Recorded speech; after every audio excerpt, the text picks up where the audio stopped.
Bread is an important part of the meal. It starts the dining experience. Good rolls, good restaurant. Great rolls, great restaurant. Get it? Got it. Good.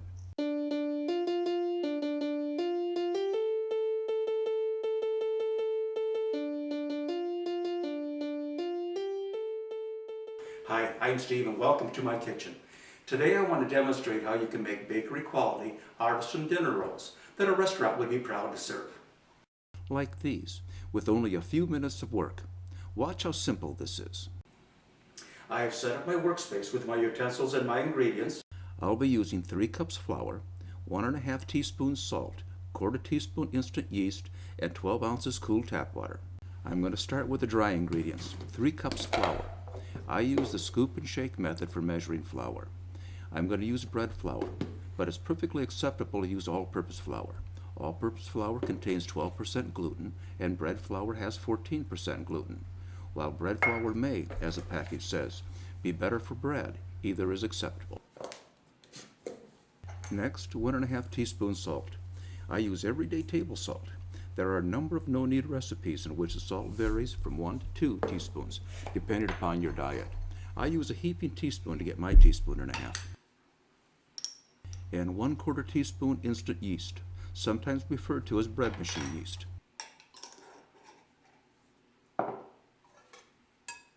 Before we add the wet ingredients, I want to combine the dry ingredients to ensure the yeast and salt are evenly distributed throughout the flour.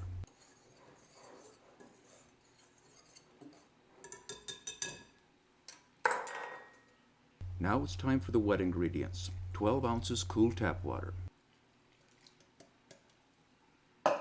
Next, we'll combine the wet and dry ingredients. I use the handle end of a spoon. I start in the middle. I stir until the water and flour are combined. Then I draw flour from the sides. You don't have to muscle it. Just give it time. This will take about a minute. You don't want to use a mixer. You don't want to overwork it. In fact, it takes more time to take out the mixer, set it up, and clean it up than combining the ingredients.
There. Note how the dough has begun to stick to the bowl. It means the ingredients are blended.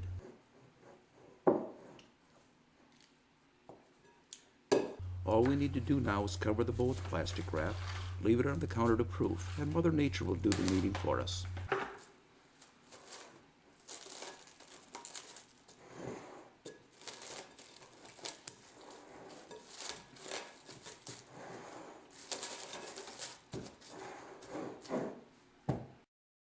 No-knead dough should be proof for 8 to 18 hours, which gives you a lot of flexibility.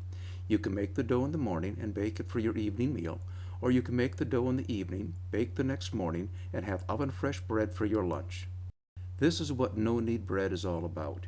You replace the arduous task of kneading with long proofing times. Why not let Mother Nature do the work for you? The dough has proofed for 8 hours and more than tripled in size. It's time to fold, shape, and proof the dough a second time. I set up my workspace to include a sheet of parchment paper, about the size of my baking stone, off to the side. Next, I'll dust the workspace with flour and scrape the dough out of the bowl.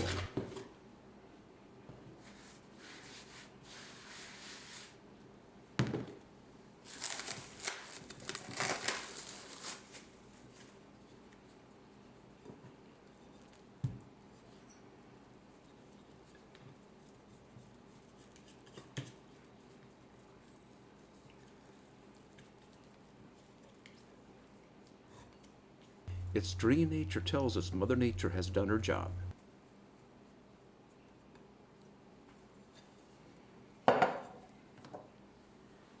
With floured hands, I'm going to lightly pat the dough to flatten and spread, then use a plastic bowl scraper. I'll fold the dough over onto itself into a ball. That's all you need to do.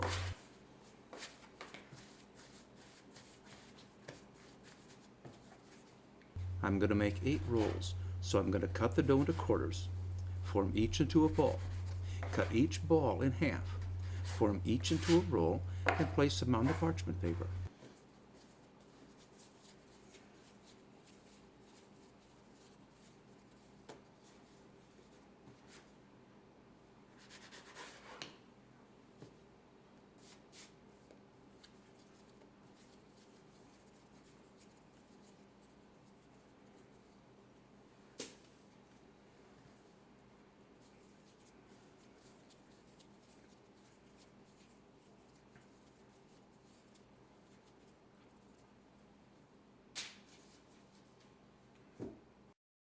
I place the first 4 in the corners.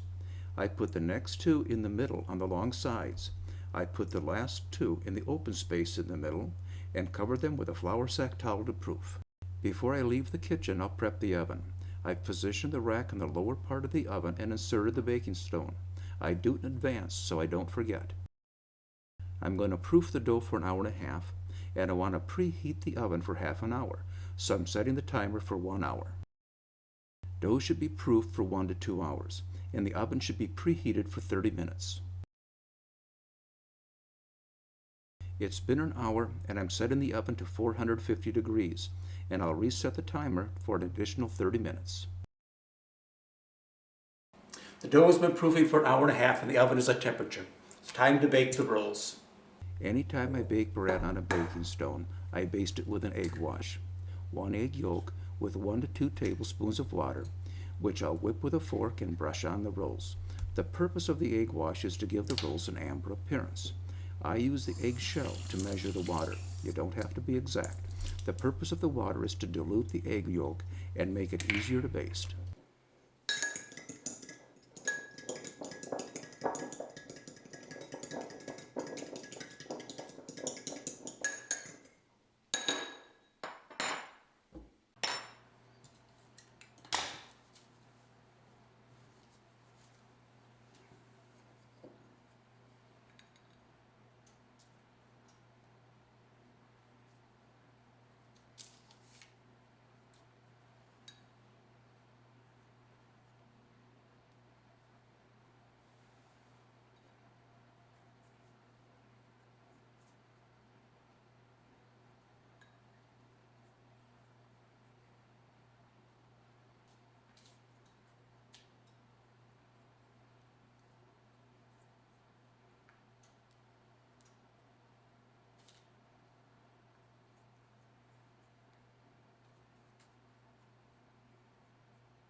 Next, I'll score the dough with the scissors.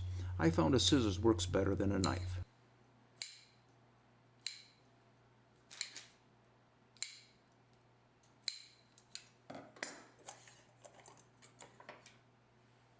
I'm going to garnish a couple rolls with salt. I should have garnished them before I scored them. I'm going to slide the pizza paddle under the parchment paper to slide it into the oven on the baking stone.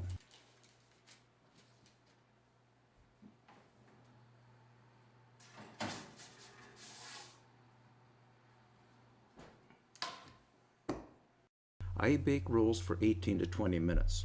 At 18 minutes, I get an amber-colored roll with a softer crust. At 20 minutes, I get a darker colored roll with a harder crust. It's a personal preference issue. You should try both. The rolls look good. Let's take them out.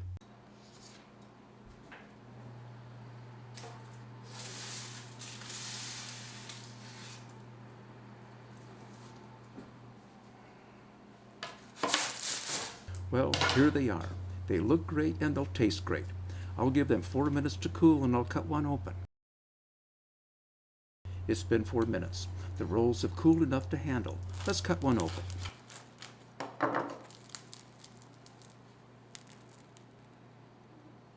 Now that looks delicious. These rolls will complement any meal and give a great first impression. You can serve them with butter or olive oil. I love to tear off pieces of these rolls and dip them in olive oil. Some of my guests like the olive oil straight. Some like a little balsamic vinegar in their olive oil. Some like black pepper.